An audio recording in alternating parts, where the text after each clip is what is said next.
तो जैसा कि आपने देखा कि चोर टेम्पू को पूरी तरीके से सजवा देते हैं फूलों से, और जिसके बाद गोकुल धाम के लोग भी उसे नहीं पहचान पाते हैं। और फिर चोर कहते हैं कि ऐसे काम नहीं चलेगा, शहर में सब तरफ नाकाबंदी है, हमको कुछ घंटों के लिए इस टेम्पू को किसी जगह पर खड़ा करना होगा या फिर छुपाना होगा। तभी वह चोर दिमाग लगाता है कि हम इसे किसी भी खराबी के बहाने से ले जाकर किसी भी गैराज में खड़ा कर सकते हैं और वहाँ पर कुछ देर के लिए यह सुरक्षित रहेगा और किसी को पता भी नहीं चलेगा। और जैसे ही नाकाबंदी खत्म होगी हम इस शहर से बाहर निकल जाएंगे इस टेम्पू को लेकर के। और फिर दोनों चोर बड़े ही खुश होते हैं। और चालू पांडे जी और दूसरी तरफ गोकुल धाम के सभी लोग सोनी भाई की जीप से टेम्पू को ढूंढ रहे होते हैं। तभी सोनी भाई पर फोन आता है उनके गैराज में काम करने वाले बंटी का। बंटी उनसे कहता है कि आज आप गैराज पर नहीं आ रहे हैं क्या। तभी सोनी भाई मना कर देते हैं, कहते हैं कि गोकुल धाम में एक नया परिवार आया था और उसका टेम्पू चोरी हो गया है, तो आज मैं उसी को ढूंढ रहा हूँ और नहीं आ पाऊंगा। और बंटी मैं तेरे पास टेम्पू और टेम्पू चोरों की फोटो भेज रहा हूँ, तू भी नजर रखना। ऐसा कह करके फोन काट देते हैं। और चोरों की किस्मत इतनी ज्यादा खराब होती है कि वह जिस गैराज को ढूंढते हैं वह गैराज होता है सोनी भाई का गैराज, यानी कि सोनी गैराज। और वह उसी में ले जाकर के टेम्पू को पार्क कर देते हैं। और जिसके बाद बंटी आता है और बंटी कहता है क्या करना है इस टेम्पू में। लेकिन चोर जिस तरीके से उस टेम्पू के बारे में बताते हैं और नंबर प्लेट भी नहीं देखने देते हैं और उसमें खराबी भी नहीं देखने देते हैं, तो बंटी को शक होने लगता है कि कुछ ना कुछ तो गड़बड़ है। और फिर बंटी सोचने लगता है कहीं यह वही टेम्पू तो नहीं जिसको सोनी भाई अपने गोकुल धाम वासियों के साथ ढूंढ रहे हैं। अगर ये वही हुआ तो फिर वह सोनी भाई को तुरंत फोन करता है। और सोनी भाई कहते हैं बोल बंटी किस लिए फोन किया है। तो बंटी बताता है कि मैंने टेम्पू की खबर देने के लिए फोन किया है। और सोनी भाई पूछते हैं टेम्पू की खबर, क्या खबर है। और बताता है बंटी। बंटी कहता है कि आप जिस टेम्पू को ढूंढ रहे हैं मुझे लगता है वह टेम्पू हमारे गैराज पर रिपेयर होने के लिए आया है।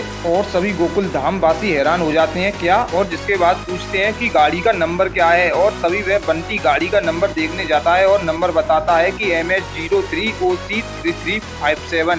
तो वह पहचान जाते हैं कि ये तो वही टेम्पू है। और सभी गोकुल धाम वासी खुश हो जाते हैं बहुत ज्यादा। और फिर सोनी भाई कहते हैं सुन बंटी ध्यान से, जब तक हम वहाँ पर नहीं पहुँचते हैं तब तक तू इन चोरों की खातिरदारी कर ढंग से, उनको नाश्ता खिला और कुछ भी करके उनको वहाँ पर रोक रखना, तब तक हम नहीं पहुँचते हैं। और फिर जेठालाल सबसे पहले चालू पांडे जी को फोन करता है और कहता है पांडे जी टेम्पू मिल गया है। तभी पांडे जी बहुत नाराज होते हैं और कहते हैं फिर से तुम लोगों ने केस सॉल्व कर दिया। लेकिन तभी जेठालाल कहता है पांडे जी केस सॉल्व नहीं हुआ है, हमको तो सिर्फ खबर मिली है टेम्पू चोरों के बारे में, केस तो आप ही सॉल्व करेंगे। और फिर चालू पांडे जी को पूरी बात बता देते हैं। और जिसके बाद चालू पांडे जी कहते हैं कि हम भी जल्दी से सोनी भाई के गैराज पर पहुंचते हैं। और बीड़े भाई उनको एड्रेस बताते हैं। और फिर मेहता साहब गोकुल धाम सोसाइटी में फोन करते हैं और कहते हैं कि टेम्पू मिल गया है। तभी गोकुल धाम वासियों को विश्वास नहीं होता है, क्या सच में टेम्पू वही है और मिल गया है। तो मेहता साहब कहते हैं हाँ वही टेम्पू है और सच में टेम्पू मिल गया है। सभी गोकुल धाम वासी खुशी बनाने लगते हैं और नाचने लगते हैं। और जिसके बाद कहते हैं कि आप लोग गृह प्रवेश की तैयारी कीजिए, हम टेम्पू लेकर के जल्दी से सोसाइटी पहुंचते हैं। और उधर सोनी भाई के गैराज में बंटी दोनों चोरों की ढंग से खातिरदारी करता है, पहले लस्सी देता है और फिर कहता है कि इन दोनों के लिए समोसे लेकर के आ। लेकिन चोरों को शक होने लगता है कि कुछ ना कुछ तो गड़बड़ जरूर है। और इधर से गोकुल धाम वासी बड़े खुश होते हुए और उधर से चालू पांडे जी दोनों सोनी भाई के गैराज पर पहुंच जाते हैं और कहते हैं कि चोर किधर है। तभी सोनी भाई कहते हैं स्टोर रूम में उन दोनों को बैठा के रखा है। और टेम्पू की कहते हैं कि बंटी बड़ा होशियार है, उसने कहीं पर छुपा दिया होगा टेम्पू को। और आपको बता दें कि चोर इस वक्त भी सोनी भाई के गैराज में हाथ में आएंगे या नहीं ये तो बाद की बात है। लेकिन मेहता साहब ने बोलते हुए बताया था कि अभी कहानी में और ट्विस्ट आने वाला है। देखते हैं सोनी भाई के गैराज पर चोर पकड़ में आते हैं या फिर सोनी भाई के गैराज से भी फरार हो जाते हैं। क्योंकि जैसा कि आपने एपिसोड के लास्ट में देखा कि सभी गोकुल धाम वासी और चालू पांडे जी सोनी भाई के स्टोर रूम में जाते हैं, लेकिन उस जगह पर